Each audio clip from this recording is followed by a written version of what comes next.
Sebuah kisah misteri mengenai lorong yang sunyi dan gelap. Orang ramai di situ sangat takut menjejakkan kaki mereka untuk melalui lorong tersebut, sehinggalah terdapat lelaki yang berani melalui kawasan itu. Bila sebut saja lorong sunyi, sudah pasti kita terbayangkan sebuah lorong yang gelap, tiada manusia yang lalu lalang. Adapun bunyi kucing terbiar yang lalu lalang mencari makanan. Lorong sunyi ini juga tidak terlepas dikaitkan dengan sebuah kejadian misteri. Berikut kisah selengkapnya. Ashraf pada mulanya memang sukar untuk mempercayai cerita-cerita mengenai hantu, makhluk halus, gaib, dan sebagainya. Kadang-kadang dia membantah rakan-rakan apabila mereka bercerita tentang kisah-kisah pelik atau misteri. Bukan karena dia takut, tetapi karena dia memang tidak mempercayainya. Tetapi kejadian 3 bulan lalu mengubah pendirian Ashraf. Akhirnya dia terpaksa mengaku bahwa kisah-kisah seram, gaib, dan makhluk halus ini memang wujud di dunia ini. Memang kejadian itu begitu sukar untuk dia lupakan, bahkan masih segar dalam ingatannya. Kejadian yang amat menakutkan itu berlaku di satu lorong sunyi yang terletak tidak jauh dari kilang tempat Ashraf bekerja.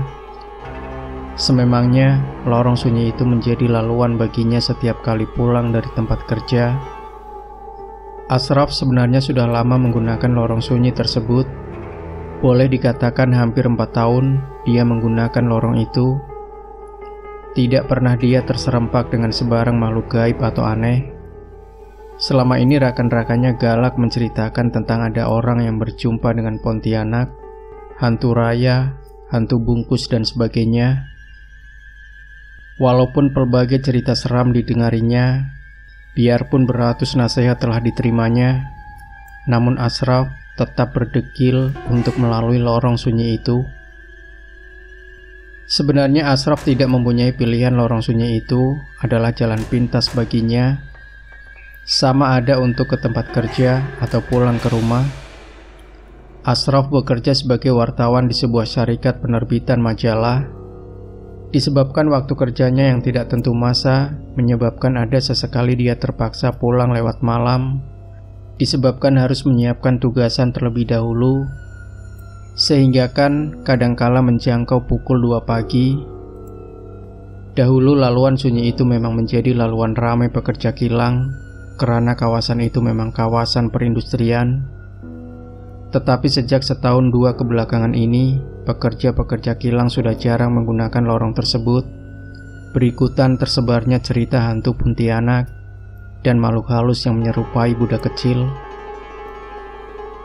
Biarpun orang lain tidak berani menggunakan lorong sunyi itu, tetapi Ashraf tetap melaluinya. Sehinggalah pada suatu malam, selepas habis bekerja, Ashraf terus pulang ke rumah. Tetapi dalam perjalanan pulang, sebelum sampai lorong sunyi itu, Ashraf singgah terlebih dahulu di warung mamak bersama 2 orang rakannya, Syaril dan Muhaimin. Karena asik berborak, mereka bertiga terlupa. Hari sudah jauh malam. Jam di tangan Ashraf sudah mencecah pukul 12.45 malam. Kebetulan malam itu adalah malam Jumat. Syaril dan Muhaimin tidak pulang melalui lorong sunyi itu. Walaupun diajak oleh Ashraf, Syaril dan Muhaimin tetap enggan melalui lorong tersebut. Tinggallah Ashraf seorang yang terpaksa melaluinya karena tidak mempunyai pilihan lain.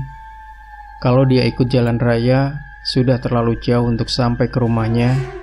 Mau tidak mau, Ashraf terpaksa melalui lorong sunyi itu. Ketika langkahnya semakin menghampiri wanita itu, hidungnya tiba-tiba ditampar bau wangi. Tidak pernah dia menghidu bau wangi sedemikian sepanjang dia melalui lorong tersebut. Tetapi kali ini dia menghidunya. Tidak mungkin wangian itu turun bersama embun pagi. Ashraf mulai tertanya sendirian. Segera Ashraf menutup hidungnya. Dia terus berjalan tanpa memperdulikan wanita di hadapannya. Dia menundukkan kepalanya ke bawah, langkah dicepatkan. Semakin dia menghampiri wanita itu, semakin kuat bau wangi itu menusuk hidungnya. Kala itu terlintas di pikirannya tentang cerita rekan-rekannya. Kalau terhidu bau wangi, jangan dihidu, karena bau wangi itu adalah bau hantu raya. Teringat itu, Ashraf segera menahan nafas. Seketika untuk tidak menghidu bau wangi itu. Degup jantungnya semakin kencang, hatinya mulai berdebar-debar. Tidak pernah dia mengalami peristiwa sebegini. Ashraf sudah dapat mengagak. Cerita hantu yang diberitahu oleh rekannya itu memang benar. Kini barulah Ashraf tahu bahwa cerita ngeri dan menakutkan ini memang wujud. Tiba-tiba Ashraf mendongak kepalanya. Entah tidak semena-mena, anak matanya mencuri jeling ke arah wanita itu. Dalam jelingan itu, Ashraf dapat melihat seperti ada satu keganjilan pada wajah wanita itu.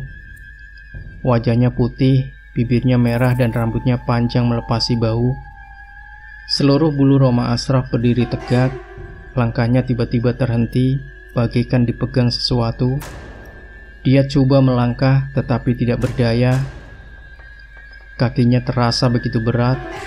Matanya terus terpandang wanita itu yang mula bertukar wajah. Bermula dengan wajah senyum, berubah menjadi bengis. Gigi yang tersusun cantik tiba-tiba bertukar tajam dengan susunan yang menyeramkan. Rambut wanita itu mula mengerbang, disusuli hilaian suara menakutkan yang memecah lorong sunyi itu. Dengan wajah yang menakutkan, wanita itu menghampiri Ashraf. Dia coba lari, tetapi kakinya seolah-olah terpijak gam. Serentak itu, dia terus menjerit sekuat hatinya, kemudian rebah menyembah bumi. Keesokan paginya, Ashraf ditemui oleh seorang wanita tua yang kebetulan melalui lorong sunyi itu. Setelah mendapatkan bantuan, Ashraf akhirnya dihantar pulang dalam keadaan tubuhnya yang lemah. Melihat wajahnya yang kebiruan, nyata Ashraf sudah tidak bersemangat lagi. Ashraf demam selama 3 hari, dan menurut ibunya, Azizah, Ashraf seringkali meracau-racau dalam tidurnya, terutamanya pada sekitar jam 1 atau jam 2 pagi. Akhirnya, untuk memulihkan kembali semangat Ashraf, ibunya memanggil seorang pakar perubatan tradisional. Dengan izin Allah Subhanahu wa Ta'ala, akhirnya dia berjaya dipulihkan. Biarpun terpaksa menunggu masa yang agak lama. Sejak peristiwa itu, barulah Ashraf sadar dan percaya apa yang telah diceritakan oleh rekan-rekannya. Kini, Ashraf juga sudah tidak lagi menggunakan lorong sunyi yang berpuaka itu.